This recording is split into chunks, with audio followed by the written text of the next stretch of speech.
ada keluargaku yang bilang katanya kalau anaknya main sama aku, anaknya jadi liar dan bandel. Ada yang bilang aku nggak punya masa depan. Tapi mamaku nggak pernah mengaminkan itu. Dia selalu bilang, ucapin kata berkat buat mereka yang ngutukin kamu dan jangan anggap itu ada.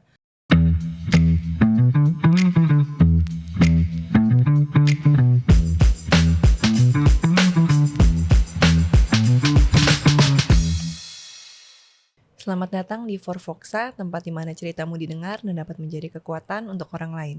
Bersama saya Gaby, teman yang mendengarkan dalam perjalanan cerita kehidupanmu. Di samping saya hari ini ada Cynthia Ratni. Halo Cynthia, apa kabar? Hai Kak, puji Tuhan baik. Aku kalau lihat kamu tuh inget Citra karena ini adalah kembarannya Citra yang waktu di episode pertama Forfoxa. Betul. Makasih banyak Cynthia udah meluangkan waktu datang ke Forfoxa berbagi cerita dengan teman-teman Forfoxa. Karena di Forfoxa kami yakin setiap orang tanpa terkecuali bisa membuat cerita mereka itu menjadikan cerita mereka pengalaman berharga dan kekuatan untuk orang lain. Asalkan mereka menanggapinya dengan positif. Kalau waktu itu kita sama Citra banyak banget ngobrol tentang masa-masa Citra kehilangan papa sejak SD, tentang kebakaran rumah yang waktu itu ya. Pasti setiap orang meresponi segala sesuatu itu berbeda ya. Bener banget Kak. Kalau gitu Cynthia bisa diceritakan sedikit nggak tentang apa yang kamu lakukan sekarang ini, kegiatan kamu saat ini? Ya kegiatan aku saat ini aku kerja. Dan memang walaupun aku kembaran sama Citra melewati proses yang sepertinya sama, tapi POV-nya dan prosesnya berbeda banget.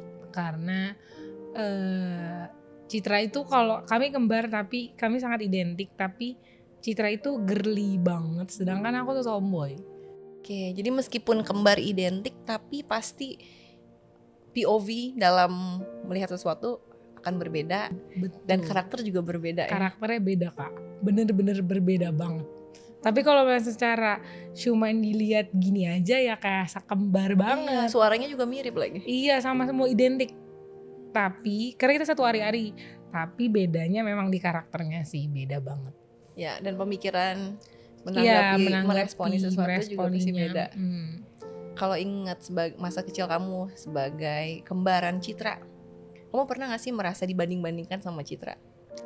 Iya banget, aku sangat dari kacamataku aku sangat dibandingkan sama Citra karena dalam proses kehidupan kami, by the way keluargaku yang udah ceritain kami tuh cemara keluarganya. Maksudnya happy ya? di rumah tuh happy gitu karena memang papa meninggal tapi cinta kami tuh penuh gitu, nggak cuman dari mama tapi dari ada opung ya karena kami Batak, jadi opung tuh tinggal di rumah, ada tante, ada yang lainnya. Jadi kalau secara keluarga kami penuh cintanya, tapi kenapa aku selalu ngerasa dibandingin sama Citra dan dulu aku ngerasa nggak ada adil gitu, nggak ngerasa mama nggak adil, semuanya nggak adil gitu sama aku. Karena dalam proses itu aku selalu dibedain sama Citranya. Citra tuh selalu mendapat perlakuan khusus sejak dari kami kecil. Jadi dulu tuh kalau anak kembar, kami kan kembar identik, lucu-lucu gitu ya Kak. Citra ini memang eksklusif, dia gak mau dipegang kecuali mamanya dan mbak kami yang jaga sama keluarga. Sedangkan aku tuh anak siapa aja, aku sama siapa aja main. Dulu karena karena ke rumah opung kos-kosan, jadi aku sama anak kos dibawa sama udah tuh paman pergi kemana-mana, jadi tuh aku memang anak masyarakat gitu. Dan ketemu perbandingannya adalah treatmentnya gitu. Waktu aku belum berdamai, puji Tuhan sekarang aku udah berdamai sama kembaranku, tapi waktu aku belum berdamai aku selalu ngerasa aku selalu dibedakan. Kenapa mama lebih sayang sama Citra? Kenapa keluarga perhatiannya sama Citra sedangkan sama Cynthia enggak? Apa karena aku kuat ngeliatannya atau gimana gitu? Perbandingannya tuh terlihat dari banyak hal. Treatmentnya, terus Citra ini center of attention di rumah. Jadi kalau dia karena dia orang yang terbuka di rumah. dia ngerasain apa dia ngomong, dan semua keluarga aku gitu, beda sama aku. Aku dibandingkannya kayak contoh dulu jajanku aja beda sama Citra. Bahkan eh, apa ya? Waktu aku sekolah, Citra tuh ketika papa udah nggak ada yang ngantar jemput, Citra tuh ke sekolah naik taksi, aku naik angkot gitu. Seperbedaan itu. Waktu aku masih kecil, aku nggak terima kan hal itu, dan itu nggak cuman satu hal itu tentang hobi. Aku tuh karena tomboy, di rumah tuh girly semua. Citra tuh dancer kan, dia tuh dancer dulu pas sekolah. Aku tuh pas kibra, main bola, yang anak-anak wanita tidak melakukannya. Jadi terus temen aku cowok semua. Jadi aku tuh sangat beda banget dari keluarga aku. Dan itu tuh kayak bukan gak normal ya, apa ya? Sebutannya kayak ya aneh lah, aneh maksudnya beda sendiri aja gitu. Dan aku dulu menganggap itu dibandingkan karena itu hal yang aku rasain pada di umur aku segitu, aku menerimanya itu dibandingkan. Tapi kamu itu tidak mengungkapkan keluar ya kalau kamu itu merasa dibandingkan, atau Enggak. kamu pernah tanya? Aku nggak pernah ngomong sama mama gitu. Maksudnya waktu aku kecil aku nggak pernah bilang sama orang-orang kayak, kenapa, aku cuma bilang gini, kenapa sih Citra emang berkebutuhannya khusus ya? Aku cuma gitu doang. Jadi cuma kayak Bahasaku. hinting-hinting aja. Iya. Karena baju besi Kak, aku nggak menunjukkan setelah papa nggak ada. Aku nggak pernah nunjukin aku sedih, aku kecewa, aku nggak tahu rasanya sedih itu gimana gitu. Aku nggak bisa mengungkapkan apa yang aku rasain. Perasaanku kayak Anta gitu. Aku berani dengan semua hal. Aku nggak takut tawuran, aku nggak takut sama berantem sama cowok, sama siapapun, aku nggak takut. Berarti kamu tidak mengekspresikan apa yang kamu rasakan, kamu juga tidak ngomong ke orang tua kamu apa yang kamu rasakan. Justru kamu malah lebih banyak di luar, untuk bermain di luar dan bergaul dengan teman-teman kamu saat itu ya. Betul, aku rumah tempat nyaman gitu. Kalau buat waktu aku di masa sekolahku dan masa kuliahku, aku selalu ngerasa di luar rumah adalah tempat ternyamanku. Aku selalu ngerasa di luar rumah aku diterima dengan baik. Aku banyak temuin kasih sayang yang aku nggak ngerasain di rumah. Tapi pada saat perjalanannya, akhirnya aku paham kalau misalnya yang aku cari dan aku butuh sebenarnya di rumah gitu. Karena aku nyarinya papa aja, dan aku nggak ketemu itu di rumah. Karena kan di rumah mama cewek ya Kak, terus kakakku cewek, Citra kembaranku cewek, sedangkan aku tuh deket banget sama papa. Jadi aku karena aku tomboy, temen aku tuh cowok semua, dan aku nggak ketemu sosok laki-laki di rumah gitu. Jadi kamu cari di luar. Nyarinya aku di luar. Carinya aku nggak suka pacaran. Jadi aku cari temen cowok. Aku ngerasa mereka bisa melindungi karena aku anak papa banget. Aku paling mirip papa. Dan mama aku selalu bilang emang nih anaknya papa gitu. Karena gaya-gaya ngejawab aku, santuy-santuinya aku yang gak ribet gitu. Itu aku papa banget. Berarti kamu paling dekat sama papa? Betul. Aku paling dekat sama papa. Bahkan dulu bukan aku benci mama, tapi aku gak terlalu dekat sama mama. Karena aku anak bapak banget. Karena papaku selalu bilang, anak kuatnya papa nih, anak kerennya papa nih gitu. Jadi karena dulu papa tuh mau anak cowok, mama mau anak cewek. Yang keluar kembar. Akhirnya keluar lah yang satu kayak cewek, satu kayak cowok.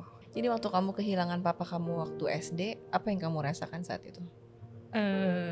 Di momen papa meninggal, aku nggak tahu cara mengekspresikannya. Jadi aku cuman marah pulang sekolah. Di situ aku masih kayak pas papa meninggal aku main-main aja gitu. Tapi pada saat kok papaku udah nggak ada ya. Sedangkan papa nih tipe papa yang lu mending nggak usah sekolah kalau nggak sarapan. Dulu tuh aku selalu inget papa tuh selalu bikinin kita, atau dia suruh mbak bikinin roti pakai telur. Jadi kalau kita nggak makan kita nggak boleh sekolah. Mendingan nggak sekolah daripada nggak sarapan. Karena kata papa percuma sekolah kalau nggak fokus, katanya kalau nggak makan tuh nggak fokus. Jadi kenang, dan mama itu mama pekerja, papa pengusaha. Jadi aku sangat dirawat sama papaku. Papa mandiin, terus nganterin mama untuk susuin ya kalau berangkat, kalau mama istirahat kayak gitu. Jadi kami anak yang dipegang sama papa. Jadi waktu kejadian papa kamu meninggal kamu terpukul banget. Iya, cuman waktu aku kecil karena aku nggak tahu cara mengekspresikan, aku ingat aku cuman apa, jatuh-jatuhin barang kayak keramik-keramik gitu, bukan keramik sih, kayak pajangan-pajangan beling gitu di rumah. Apa yang kamu rasakan waktu kamu seperti menghancurkan barang-barang yang di rumah? Di situ aku nggak tahu aja cara mengekspresikannya. Itu bentuk ekspresi kamu ya menghadapi sakit yang mungkin kamu belum bisa mengekspresikan itu. Iya, mungkin aku nggak bisa bilang kenapa. Ya kayak Citra bilang, karena kami nggak dibilangin kalau papa tuh pulang dalam keadaan apa gitu. Citra kan juga udah jelasin ya Kak, kayak kita pulang, papa kecelakaan, dia pulang dia cuman samperin ke rumah, besok dia ke rumah sakit, dan di hari itu harusnya kami ke rumah sakit, tapi ternyata papa pulang dalam keadaan udah nggak ada dan rumah lagi diberesin. Terus aku yang kayak aku merasa, mungkin bahasanya aku sekarang baru tahu kalau itu pincang ya. Dan akhirnya aku pincang karena orang tua kan harusnya utuh ya ke kanan sama kiri, tapi ini mama sendirian gitu. Terus kayak ngelihat mama pingsan berkali-kali karena mama sama papa tuh soulmate banget. Aku sangat melihat itu karena aku tahu bagaimana cerita perjalanan panjang papa dan mama. Jadi aku tahu, aku merasakannya. Mungkin aku dulu kecil nggak tahu itu rasanya apa, tapi aku merasakannya. Makanya aku bisa mendeskripsikannya sekarang. Karena aku tahu papa mamaku tuh full in love gitu. Mereka cintanya kuat. Jadi waktu mama pingsan, walaupun aku masih kecil, aku nggak tahu harus gimana, tapi aku ngerasain sedihnya, tahu terpukulnya gitu. Tahu waktu mama marah sama yang nabrak papa, dia bilang, saya nggak perlu uang kamu. Gimana kalau kamu bisa kasih uang ke saya, tapi kembaliin suami saya. Mama cuma bilang gitu. Jadi aku banyak keinget-inget hal-hal yang hal-hal yang dramatis yang terjadi di rumah waktu papa nggak ada. Dan itu yang membuat aku terbiasa kuat jadinya. Karena di rumah nggak ada papa yang biasanya papa tuh ngejagain mama abis-abisan. Mama tuh princess, sangat princess. Mama gak pernah kemana-mana sendiri, dia selalu diantar jemput papa. Bahkan istirahat pun papa selalu camperin mama karena usaha di rumah. Jadi mama pokoknya suka-sukanya aja ibaratnya gitu. Dia sangat happy pada masa itu. Jadi aku tahu banget waktu mama mengurung diri di rumah, gak mau keluar, sampai karena papa meninggalkan bukan sakit tapi kecelakaan. Jadi iya tiba-tiba gitu sih Kak. Kalau jadi gimana ya, terpukulnya waktu itu sangat rasain. Mungkin hatinya hancur, tapi aku nggak tahu cara ngomongin dan nyampeinnya. Dan saat itu kamu sempat cerita bahwa kamu akhirnya menggantikan posisi papa kamu menjadi seorang laki-laki di rumah. Iya betul, jadi ya kayak aku bilang, papa di rumah tuh cewek semua. Jadi kayak contoh, misal zaman dulu tuh genteng antena tuh masih antena yang itu kan ya Kak, pasang itu yang di luar rumah gitu. Kalau misalnya goyang, aku yang benerin. Terus kayak harus nganterin mama. Keluarga aku tuh semua princess, mereka satupun gak ada yang bisa bawa kendaraan kecuali aku. Even motor, mobil gak ada, semuanya aku gitu. Itu karena yang aku selalu ingat, yang bikin aku selalu ngerasa itu tidak beban ketika aku melakukan, dan aku punya keberanian untuk melakukan itu semua. Karena aku selalu ingat papa bilang, kamu anak kuatnya papa. Jadi kata-kata itu yang jadi sumber kekuatannya aku pada waktu itu. Jadi karena papa kamu bilang kamu harus kuat karena kamu yang paling kuat, akhirnya kamu tumbuh menjadi anak yang seperti menggantikan figur papa, karena dari kecil papa sudah meninggal di waktu kamu masih SD ya. Iya. Dan mama, aku sangat lihat bagaimana terpukulnya mama. Karena mama itu happy, maksudnya mama aku tuh ciring gitu loh orangnya, maksudnya kayak ya udah ibu-ibu gaul yang happy aja. Terus dia kayak kehilangan dunia. Pasti sangat terpukul ya dengan papa kamu meninggal secara tiba-tiba karena kecelakaan itu ya. Iya, karena aku nggak bisa ngomong nyampein mama yang kuat ya. Tapi aku jadinya berperilakunya mau nggak mau aku tahu itu mama nggak bisa, jadi aku yang gituin. Karena ya aku bilang tadi mamaku princess banget sih. Tapi tetap di mata kamu, keluarga kamu adalah keluarga yang sangat berbahagia, dan nantinya kalau kamu punya keluarga, kamu ingin memilih keluarga bahagia seperti keluarga kamu dulu. Keluarga aku sangat musyawarah dan ngeriung gitu. Semua diomongin, apapun yang terjadi di rumah, dan dasar didikan mama papaku adalah sangat kuat di aku. Jadi waktu aku pun bandelnya minta ampun. Aku bandelnya tuh bukan bandel cewek nakal ya, Kak. Bandel nongkrong. Karena di rumah nyari yang gak ketemu gitu. Nyari papanya gak ada. Karena mencari sosok papa di rumah gak ada, akhirnya kamu cari di luar. Dari teman-teman kamu itu ya. Dari teman-teman aku. Dan aku suka banget quality time. Dan aku gak ketemu papaku di rumah. Makanya aku cari di luar. Karena di luar banyak teman-temanku yang cowok gitu. Kamu tadi sempat cerita bahwa waktu masih kecil, meskipun tidak terucap, tapi kamu sebenarnya sering merasa dibandingkan dengan saudara kembar kamu. Jadi kamu seperti menyimpan dalam hati kamu menyimpan kayak tidak suka atau iri dengan saudara kembar kamu, dan kamu baru bisa menyelesaikan itu semua di usia kamu 25 ya. Bisa diceritain nggak ceritanya gimana? Aku nggak tahu itu iri apa enggak, tapi aku nggak suka aja ketidakadilan. Jadi dari kecil itu gini, yang aku bilang, aku paham kalau ternyata nggak ada orang tua yang nggak adil gitu. Orang tua tuh tahu kapasitas anak-anaknya. Balik lagi, ketika orang tuanya memang dasarnya benar ya.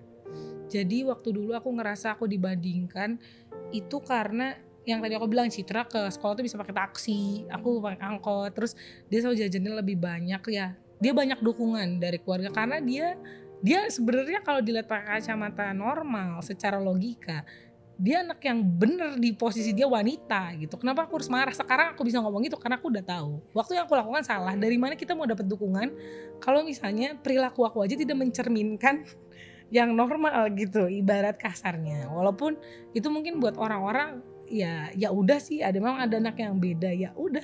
Tapi memang Citra mendapatkan privilege itu ya karena memang dia anak baik di rumah gitu. Dia nemenin mama, dia kan clingy, dia sangat deket sama mama, memang dunianya mama sih.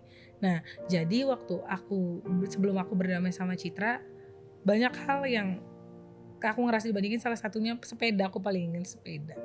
Jadi aku itu, mama tuh sangat jaga anak, Kak. Jadi dia tuh karena girly banget ya, anak cewek semua, dia tuh gak mau anaknya naik sepeda karena kalau naik sepeda nanti jatuh, bakal ada koreng-koreng atau apa gitu. Dia sangat ngejaga itu.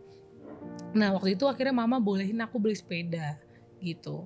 Naik sepeda, aku beliin sepeda, aku rangkai sepeda, aku punya klakson yang lucu-lucu yang warna-warni, terus ban aku ganti. Pokoknya aku modif sepedaku, aku kumpulin uang sendiri. Karena aku dari dulu memang dikasih jajan tuh gak banyak sama mama. Karena aku gak suka jajan juga di luar, di rumahku ada semua. Aku simpen uangku buat sesuatu yang aku pengen. Jadi aku dari dulu tuh selalu mencapai apa yang aku mau. Kalau aku mau itu aku harus ngelakuin, tapi aku usaha gitu. Ya aku tahu jajanku gak dikasih mama banyak, supaya aku gak betah di luar lah bahasanya. Karena mama tahu aku kalau punya uang, aku kuat itu jajan di luar hidup gitu. Nah ya udah, aku kumpulin uang buat modif sepedaku di tukang sepeda. Udah aku pulang, iya mama aku ini dong, ini dia nabung, ini gitu kan. Terus tiba-tiba Citra tuh cuma modal nangis, mama ke bengkel bayarin semuanya. Jadi itu contoh yang aku inget. Dan ya banyak lah hal-hal yang terjadi. Hal kecil yang kamu mengumpulkan pelan-pelan untuk menabung untuk beli sepeda itu sampai kamu modif. Tapi saudara kembar kamu dengan mudahnya langsung nangis, mendapatkan dikasih. itu. Terus kayak aku save the best for the last. Jadi aku makan yang terenak tuh di terakhir. Citra tuh enggak, Citra tuh makan duluan yang paling enak. Dia karena nggak mau ketinggalan makan nikmat pertamanya. Nah gitu, dia udah habis yang enaknya. Dulu kan kasih misalnya coklat atau coki-coki, aku sisain. Misal aku punya dikasih Citra dua-dua gitu. Dia udah habis dua, aku masih ada satu lagi. Ya udah akhirnya aku disuruh bagi dua sama mama. Bagi dua lah sama kakaknya. Tapi dari situ aku memahami mengalah tuh bukan susah, mengalah tuh gampang gitu. Karena aku sudah terbiasa toleransi dengan aku tahu. Tapi mama bukan maksa gitu sih ngedidiknya. Dia kayak cuman ajakan, kasihan itu kakaknya, kamu nggak mau kasih, nangis dia. Jadi aku ibanya terbangun karena cara didiknya gitu. Jadi bukan tuntutan dari mama, tapi dia pacu perasaanku untuk iba gitu. Jadi oh iya ya udah harus berbagi. Dan mama selalu bilang harus berbagi. Jadi dasar aku sama Citra adalah berbagi. Makanya ketika Citra modalnya satu apa, ya aku mau nggak mau bagi kak gitu. Dulu aku selalu ngerasa itu dibandingkan sampai akhirnya titik balikku. Aku tahan semuanya, nggak pernah ngomong. Karena aku nggak mau, karena aku bandel ya. Bandelnya bukan bandel dalam tanda kutip, tapi aku nakal lah di luar. Mama, aku tuh di sekolah, di sekolah tuh aku bandelnya tuh kayak laki-laki, kayak berantem gitu, atau berantem tapi bukan sama cewek, sama cowok. Jadi aku nggak tahu rasa takut itu apa. Aku berani sama semua orang, tapi aku bukan anak yang petatang petenteng, tapi aku berani. Dan dulu bahkan, tapi aku aku ngegantiin posisi papaku dan aku pelindung. Jadi dulu tuh Citra tuh dia sering diasingkan gitu sama teman-temannya karena sesuatu hal, misal karena dia berbeda agamanya atau mungkin dia unggul lah dari teman-temannya kayak gitu. Jadi dia sering ngerasain masalah di sekolah, terus dia sering pulang tuh nangis, dan aku tuh anti ngeliat keluarga aku nangis kak.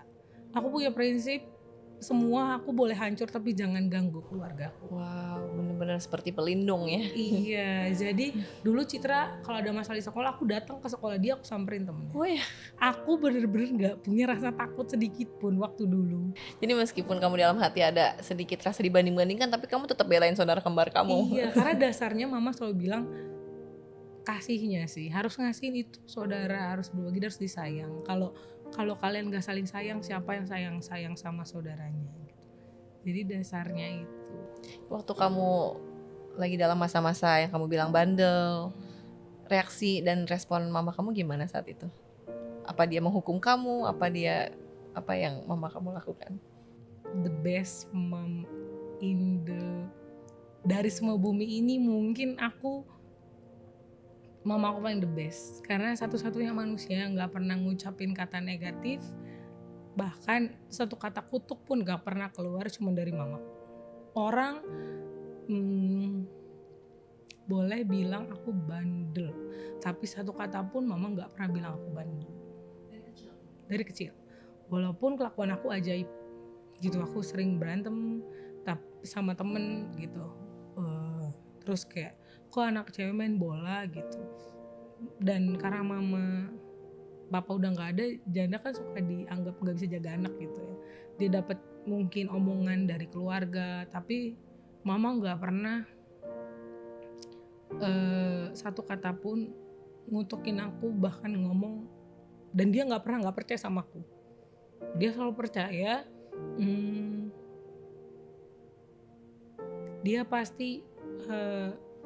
dia selalu percaya sama aku kalau dia tahu aku bisa pilih yang mana yang baik dan mana yang benar.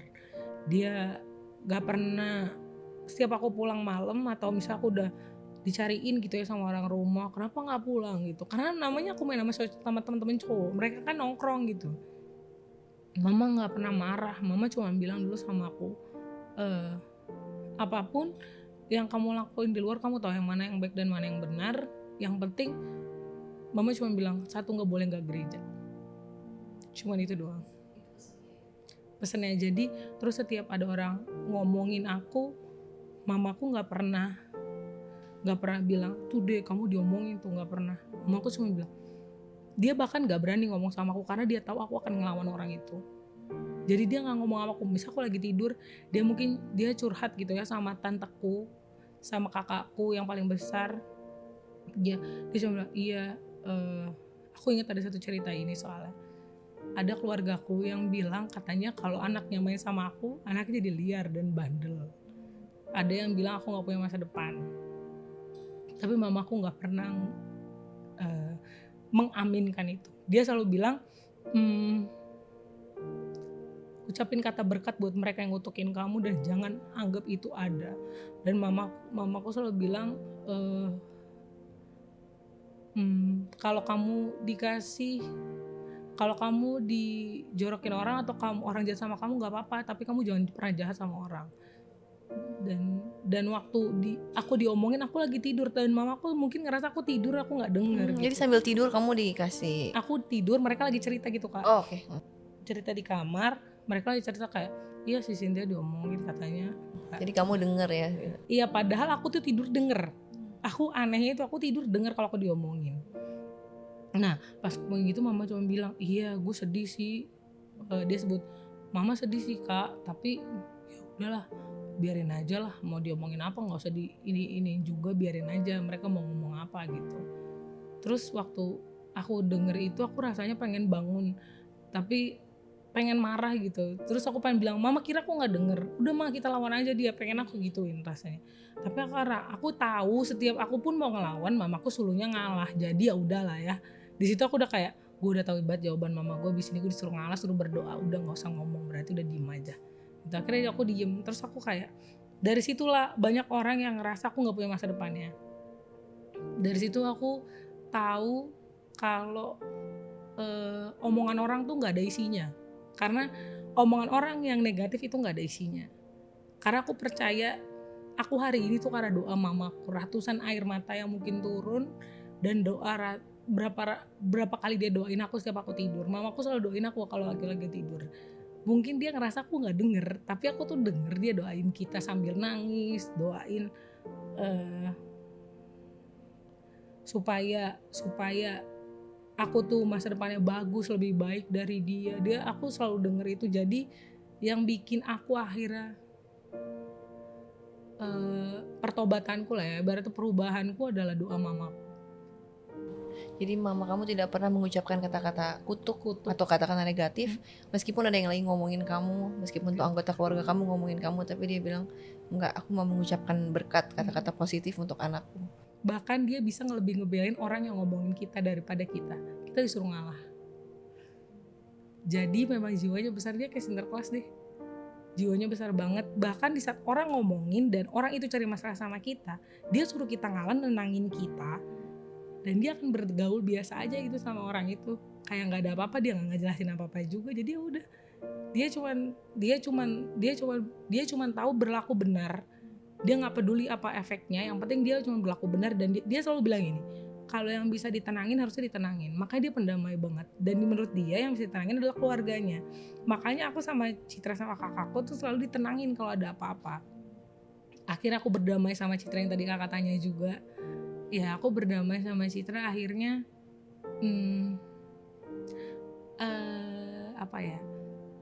Aku tumbuh dewasa dari sosok ibu yang luar biasa, sendiri, nggak nikah lagi sampai hayatnya, single mom, dengan segala terpaan dan banyak hal yang terjadi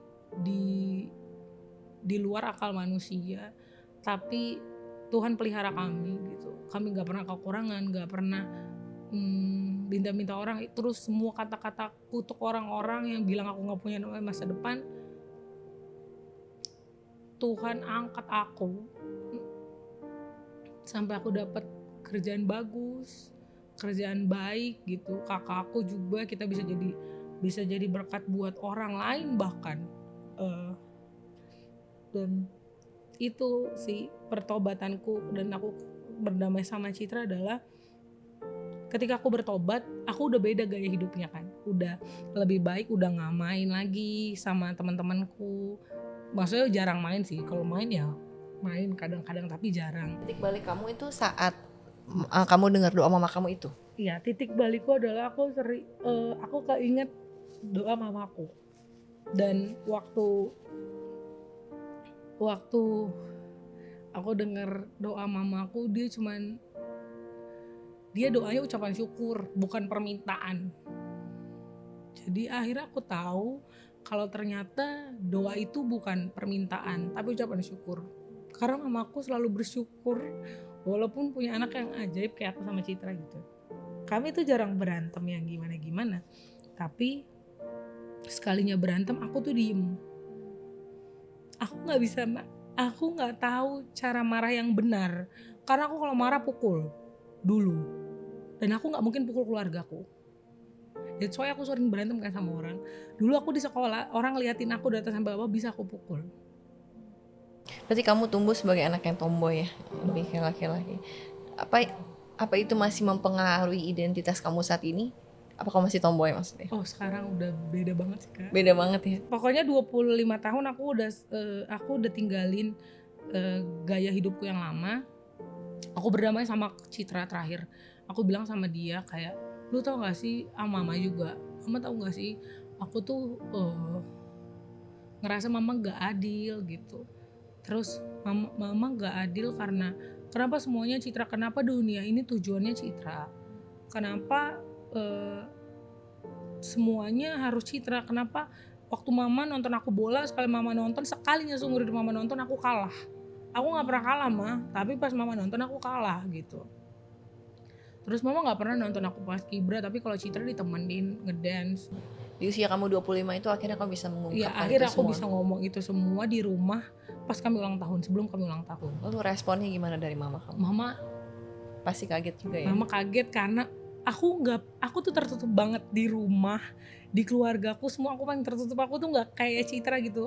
Kalau ngomong Citra apapun yang terjadi di rumah diomongin. Dan by the way itu semua gaya komunikasi keluargaku. Mereka kesel digigit semut, digigit nyamuk, mereka ngomong di rumah. Aku tuh nggak gitu. Nah pada saat itu pas aku ngomong justru keluargaku kaget kayak, lu Cynthia kenapa? Ternyata Kamu merasa ngerasa seperti gitu? ini. Kok kamu gak ngomong? Tapi mama cuma bilang kayak gini, gak ada nang orang tua yang gak adil, kayak kata dia gitu. Mama sayang sama kamu, mama sayang sama Citra, mama sayang sama kakak. Cuman orang tua itu bukan gak ada yang gak adil, tapi orang tua itu tahu cara treatment anaknya masing-masing gitu. Kenapa mama mungkin dulu kasih jajan Citra lebih karena kamu tahu Citra bakal nangis dan akan berefek yang lain-lainnya kalau misalnya dia nggak naik taksi gitu. Berarti ngerasain kayak kamu kayak gitu. Terus kalau mama nggak temenin, kamu kan tahu Citra nggak seberani kamu. Jadi mama ngejelasin aku pakai logika aku karena aku logik. Jadi mama main logik aku. Akhirnya aku paham kalau mama tuh sayang banget sama kalian. Dunia mama tuh kalian. Kamu gak pernah juga mama gak sayang sama kamu gak. Mama selalu doain kamu. Mama paling bangga sama kamu waktu mama ngomong gitu. Dan aku tahu kalau misalnya omongan mama itu tulus, akhirnya itu nyampe ke hati aku dan akhirnya aku ngerti. Dan aku tahu yang aku bilang tadi, dasar keluarga aku tuh kasih. Jadi dulu tuh kalau aku marah, aku nakal, yang diomelin tuh Citra, Kak. Jadi mama tuh cara didiknya, kalau aku nakal yang diomelin Citra, kalau Citra nakal diomelin aku. Jadi yang kebangun iba gitu, kayak aduh kalau gue kayak gini nanti kasihan ya saudara gue. Jadi aku nggak ngerasa iri, tapi mungkin nggak terima aja sama keadaannya gitu, nggak terima aja sama keadaan yang nggak adil. Makanya dari situ aku nggak suka ketidakadilan dari situ. Tapi ketika aku sudah dewasa, ketika aku udah tahu penjelasannya mama, akhirnya aku paham kalau misalnya bukan mama yang nggak adil, aku aja yang nggak paham. Aku belum pernah jadi orang tua, jadi akhirnya mama bilang orang tua tuh nggak ada sekolahnya. Jadi dan mama sendiri, dan tapi mama sayang sama kalian. Mama cuma ngomong, dia nggak banyak ngejelasin apa-apa, dia cuma bilang mama sayang sama kalian semua rata, dan mama tahu cara cara juga kapasitas kalian masing-masing dikasihinya. Ada alasan dibalik semua perlakuan itu. Kalau ditanya baik-baik, sebetulnya ada alasan, bukannya membeda-bedakan, tapi orang tua lebih tahu mana yang terbaik untuk kita gitu ya. Bener. Dan dia juga nggak pernah maksa sih Kak, jadi ya udah gitu natural aja. Jadi ngejalaninnya juga karena dia jalannya enjoy, aku juga dia jalannya enjoy. Dan sekarang mama kamu sudah dipanggil Tuhan untuk selama-lamanya ya. Dan itu dunia aku runtuh ya. Setelah papa nggak ada, setelah pertobatanku 25 tahun itu, aku makin fokus sama keluargaku. Karena waktuku kan hilang ya, sampai umur 25 tahun aku jarang sama keluargaku. Jadi waktuku hilang. Akhirnya aku manfaatin waktu banyak banget sama keluargaku. Aku kerja karena kayaknya love language keluargaku tuh quality time. Jadi kalau kami gak liburan tuh aneh gitu Kak. Dan jadi selalu ada waktu buat kami liburan selama setiap 1 tahun kami pasti liburan minimal 6 bulan sekali kami pergi walaupun cuma nginep di hotel, nggak ngapa-ngapain, cuma makan atau jalan-jalan gitu. Ya udah setelah 25 tahun aku hidup full sama keluargaku, hidupku mama, dia duniaku semuanya. Aku tuh bukan anak yang merasakan kejayaan mama dan papaku waktu dulu karena kan aku sibuk di luar ya, Iya, beda banyak di sama luar ya. kakakku dan kembaranku. Jadi ketika mereka merasakan itu, aku tuh kan gak di rumah gitu, dan aku malah bales itu untuk aku ketemu keluargaku. Masa untuk aku spend time banyak waktu sama keluargaku. Dan mamaku mamaku tuh maunya jalan-jalan aja orangnya, tipenya setelah dia pensiun, dia pensiun dini. Dia tuh pensiun dini, terus aku di rumah bertiga sama Citra sama mama, kakak udah nikah. Ya udah kita main-main terus sama mama. Jadi dan mama tuh selalu, "Dek, pulang jam berapa? Kamu udah pulang, kamu ini." Dia karena anak-anaknya udah gede, dia nggak ada yang diurusin, yang dia mau ada dipenuhi. Ya udah jadi dia cuma nungguin aku kalau pulang karena aku doang yang bisa bawa kendaraan. Jadi terus nunggu aku pulang supaya dia bisa jalan-jalan, entah dia nongkrong atau kita makan kemana. Ya, yang penting jalan-jalan bareng ya. Jalan-jalan bareng dengan segala cerita-cerita dia, yang segalanya dia ceritain gitu. Jadi waktu selama dari 25 tahun sampai kemarin mama 2023 gak ada, aku kayak mimpi sih. Karena mamaku duniaku, dia hartaku satu-satunya yang paling mahal yang gak bisa aku beli sama uang. Sampai waktu mama gak ada, aku cuma bilang, aku tuh orang yang bukan aku gak butuh uang, tapi aku dulu aja aku hidup gitu Kak dengan keadaan yang sebenarnya mama aku bisa, tapi aku mampu, aku nggak pulang, nggak butuh yang uang tuh, nggak butuh, bukan yang harus ada uang sih. Intinya aku bukan orang yang harus ada uang gitu.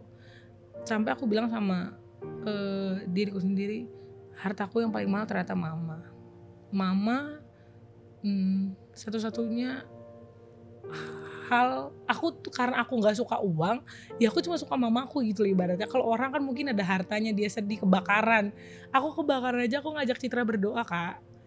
Di situ udah aku udah lagi masa-masa pertobatanku. Jadi aku ngerasa harta yang paling mahal mama, itu yang nggak bakalan aku bisa beli dan aku bisa dapetin lagi, itu cuma 1 kali doang ngerasainnya. Makanya waktu dia nggak ada, duniaku hancur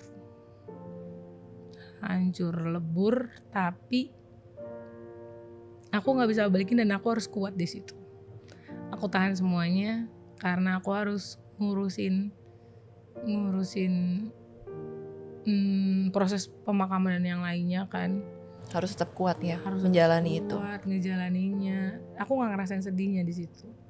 Maksud aku nggak bisa mengekspresikan sedihku. Yang akhirnya bikin aku balik lagi, aku nggak tahu, aku nggak bisa nyampein sedihku tuh gimana sakitnya, nggak gimana gitu. Aku nggak tahu, oh ini sedih ya, aku nggak ngerti gitu. Sampai aku nggak ngerti karena aku ngerasa ya udah dunia aku sama mamaku udah nggak ada lagi. Pesan apa sih yang kamu paling ingat dari mama kamu? Satu hal yang paling, ajaran dari mama kamu yang paling kamu ingat sampai saat ini? Ajaran dari mama aku yang paling aku ingat, mama gak pernah ngajarin kamu jahat sama orang, jadi jangan pernah jahat sama orang. Kalau orang jahatin kamu, ya nggak apa-apa, itu urusan dia. Yang kamu harus lakuin harus tetap baik dan benar. Ingat, kamu tahu kasih, kalau kasih itu memberi full. Jadi nggak perlu tunggu balasan dan minta. Jadi udah kasih aja sama orang. Mama tuh orang mati-matian buat orang. Jadi dia tuh nggak pernah perhitungan. Jadi pokoknya mama cuma selalu bilang, jangan jauh dari Tuhan karena kuncinya cuma Tuhan. Dunia ini boleh hancur tapi jangan pernah lari dari Tuhan. Itu pesan dari mama kamu yang Iya, paling dasar kamu ingat ya. mamaku itu sih. Kamu beruntung banget karena kamu punya mama yang sangat hebat, yang bisa mengingatkan kamu dan bisa mendidik kamu dengan cara yang luar biasa, bukan dengan hukuman atau dengan kata-kata negatif atau dengan kata-kata kutuk, tapi justru dengan kata-kata yang membangun kamu dengan cara-cara yang mungkin orang lain tidak bisa lakukan. Ya. Ada nggak pesan kamu untuk teman-teman yang mendengarkan, jika mereka sedang mengalami hal yang dulu kamu rasakan, mungkin merasa dibanding-bandingkan atau merasa mendapatkan perlakuan yang berbeda dari keluarga, apa ada pesan kamu untuk mereka? Pesannya adalah orang tua itu nggak pernah ada sekolahnya, tapi dia paling tahu apa yang harus dia lakuin buat anaknya, karena orang tua adalah yang paling kenal. Dan selagi ada, manfaatkan waktu sebaik-baiknya, karena dalam kondisi apapun tempat pulang paling indah cuman keluarga, dan cuman orang yang akan menerima kamu dengan pelukan yang paling hangat dan tangan yang paling lebar itu cuman orang tua. Jadi sayangi orang tuamu sampai waktunya habis. Itu Karena aja. semua ada waktunya ya. Karena semua ada masanya, semua ada waktunya. Uang bisa dicari, keluarga dan orang tua cuma hidup satu kali. Terima kasih Cynthia untuk sharing yang sangat luar biasa. Respon kamu menanggapi keluarga kamu dan respon kamu menanggapi kehilangan papa kamu, dan kamu tadi sempat cerita juga melewati masa-masa sulit dan melewati masa-masa di mana kamu sempat rebel juga, tapi akhirnya kamu kembali lagi karena tuntunan doa dari mama kamu juga. Apa ada pesan lagi yang mau kamu sampaikan untuk teman-teman semua?